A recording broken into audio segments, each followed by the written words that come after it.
शोएब नबी loan ने कहा कि उन्हें उम्मीद है कि इंजीनियर रशीद को इस माह की 11 तारीख को रिहा कर दिया जाएगा क्योंकि वो मुल्क के अदालती निज़ाम पर यकीन रखते हैं। शोएब लोन ने कहा कि रशीद को रिहा करने से निचली सतह पर पार्टी के हौसले बुलंद होंगे और यकीनन आइंदा इंतखाबात में इसका वजन बढ़ेगा।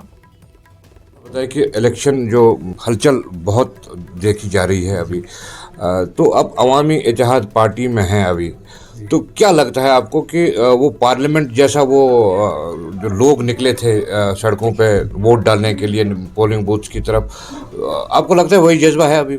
बिल्कुल वही जज्बा है, उससे बढ़कर होगा। देखिए, अगर हमने एक छोटा सा एक्सपेरिमेंट किया था जज्बे को चेक करने के लिए वागूरा में, और आप सबको पता है कि किस तरह का रिस्पांस है और कितना शानदार वो प्रोग्राम हुआ, तो मैं पुरुमीद हूँ कि वैसा ही जोश होगा।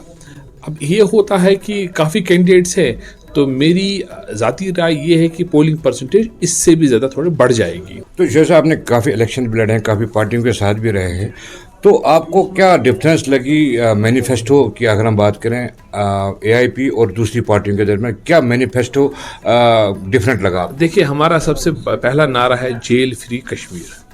ये सबसे बड़ा बर्निंग इशू है, क्योंकि जब हमने ये मोमेंटम स्टार्ट किया तो मेरे पास कितने लोग आए हैं, कितने लोगों ने अर्जियाँ दी हैं, कितने लोगों ने कितनी माएँ आई, रो रही थी, बिलक रही थी कि हमारे बच्चे बाहर हैं। हमारा सबसे पहले जो काम होगा जिस वक्त हम असेंबली जाएंगे, ये मैं आपसे वादा करके जाता हूँ, हम 50 हो या 5 हो या 1 हो, सबसे पहले हम इसी का मुद्दा उठाएंगे असेंबली में।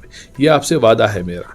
तो इंशाल्लाह ताला मुझे पूरी उम्मीद है हम एक बहुत मार्जिन से जीतेंगे और बहुत सारे हमारे जो MLAs हैं वो इस असेंबली में होंगे, और हमारा सबसे पहला जो होगा वो होगा जेल फ्री कश्मीर। क्योंकि इंजीनियर रशीद साहब अभी भी जेल में हैं, 4 तारीख को पहले उन्होंने रखा था केस, अब 11 तारीख को, अब क्या पूरी उम्मीद है आपकी 11 तारीख को छूट जाएंगे? देखिए, उनको बेल तो देनी ही देनी है उनको, क्योंकि उन पर कोई जुर्म आयद नहीं हुआ है, साबित कुछ भी हुआ नहीं है।